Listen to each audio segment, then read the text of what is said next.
बहुत खुशी की बात है कि आज एक इतने महत्वपूर्ण विषय पर हम यहाँ पर बैठे हुए और चर्चा कर रहे हैं कि जिसकी इम्पोर्टेंस जितना भी बताई जाए कम है। कुछ दिन पहले मैंने एक चित्र देखा, उसमें एक हिरणी है, वो बड़ी शांति से खड़ी है और उस हिरणी के ऊपर में शेरों का पूरा झुंड जो है उसको खा रहा है। पर उस हिरणी के जो निगाहों में जरा भी डर, जरा भी भय नहीं है, बल्कि बहुत ही शांति और सुकून की भावना थी। वो चित्र अपने आप में बहुत कुछ कह जा रहा था। अब आप सोचिए कि ऐसा क्यों हुआ होगा कि वो हिरणी बड़ी शांत, बड़ी संतुष्ट सी खड़ी थी और उसे पूरा शेरों का झुंड एक साथ उसे निचोड़ रहा था, उसे झंझोड़ रहा था।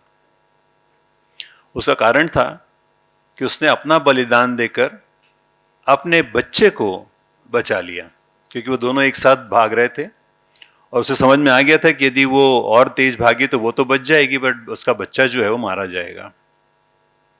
उससे बचने के लिए उसने स्वयं का बलिदान दे दिया और बहुत ही शांत और बहुत ही प्रसन्न भाव से उसका वो चित्र जो है, कई बार कहते हैं ना कि एक चित्र ही जो है लाखों शब्दों को बयान कर जाता है, ऐसा वो चित्र मुझे देखने मिला।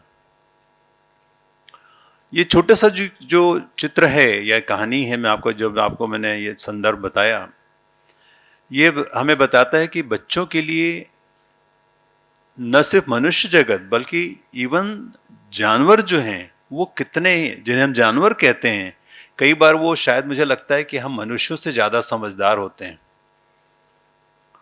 और ऐसी अपने आत्म बलिदान देकर बच्चों को बचाने का। और ऐसा आपने और भी कई कहानियां सुनी होंगी कि कई बार शेरनियां जो शिकार जो करती हैं वो शेरनियां ही करती हैं। वो छोटे बच्चे यदि हिरण का होता है तो उसको नहीं मारती, भूखे होने के बावजूद उसको नहीं मारती। तो देखिए, इतने हिंसक जानवरों में बच्चों के प्रति इतना प्रेम, इतनी भावना होती है। और उसके विपरीत आज मानव समाज में हम जो उसके विपरीत देखने में हमें मिलने आ रहा है कि उन्हीं बच्चों का शोषण किया जा रहा है, शारीरिक रूप से या मानसिक रूप से या आर्थिक रूप से, या उनके साथ हिंसा हो रही है, या उनके साथ उनके ट्रैफिकिंग के इश्यूज आ रहे हैं। तो इन सारी चीज़ों को कहीं ना कहीं सभ्य समाज में कोई स्थान नहीं होना चाहिए।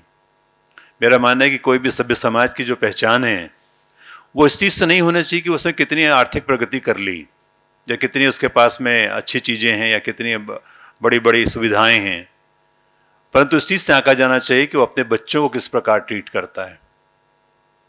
क्योंकि ऐसा उदाहरण हमें जो है जो पशु जगत हमें ऑलरेडी दिखाता है। तो इसलिए आवश्यकता है कि आज जो इतनी बड़ी विडंबना है कि मनुष्य जो है लगातार प्रगति करने के बावजूद इन विभीषिकाओं से में फंसता चला जा रहा है, तो उसका प्रतिकार करने के लिए छत्तीसगढ़ राज्य बाल अधिकार संरक्षण आयोग ने इस जो कोर्स के बारे में सोचा। क्योंकि ये जो कोर्स है ऑब्वियसली कहीं ना कहीं इसमें लॉ भी है, साइकोलॉजी भी है, सोशल साइंसेस भी हैं, तो इन सभी का एक सम्मेलन किसी एक विषय में नहीं हो पाता।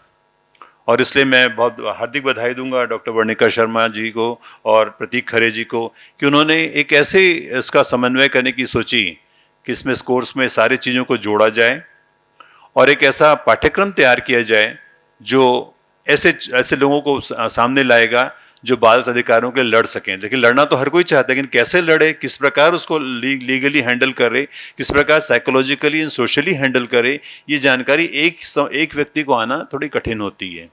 इसलिए इन तीनों का समावेश करते हुए ऐसे पाठ्यक्रम के रूप में, रक्षक पाठ्यक्रम के रूप में आज छत्तीसगढ़ सामने बढ़ रहा है। तो इसके लिए निश्चित तौर पे हम सभी जो 6 विश्वविद्यालय हैं और विशेषकर जो हमारा बाल अधिकार संरक्षण आयोग है, ये बहुत बधाई के पात्र हैं कि उन्होंने इतने महत्वपूर्ण काम को आगे बढ़ाया है। मेरा विश्वास है कि हम सभी के योगदान से ये जो मैंने आपको शुरुआत की कहानी बताई, जो शुरुआत का आपको चित्रण दिया, उस चित्रण को हम रोकने में अपना योगदान दे सकेंगे। हर चीज़ हम तो नहीं कर सकते, लेकिन अपने लेवल पर, शिक्षा के लेवल पर हम जो कर सकते हैं उसको करने के लिए हम आगे आएँ। यही मेरी बहुत ही हमारे लिए खुशी की बात होगी। और इस अवसर के लिए कि जो हमें ऐसा कोर्स जिसे पूरे सपोर्ट के साथ में आ गया है। मैं छत्तीसगढ़ में, देखिए, मैं पिछले 35-36 साल से मैं शिक्षा जगत में हूँ, ज़्यादा 40 साल होने जा रहे हैं। इस 40 सालों में मैंने ऐसे कोई गवर्नमेंट की तरफ से या गवर्नमेंट के आयोग की तरफ से ऐसी कोई पहल नहीं देखी थी कि जिसमें राज्य शासन या राज्य शासन का आयोग सामने आकर किसी कोर्स को या किसी पहल को ले और उसमें शिक्षा जगत को पूरी तरह से इन्वॉल्व करे।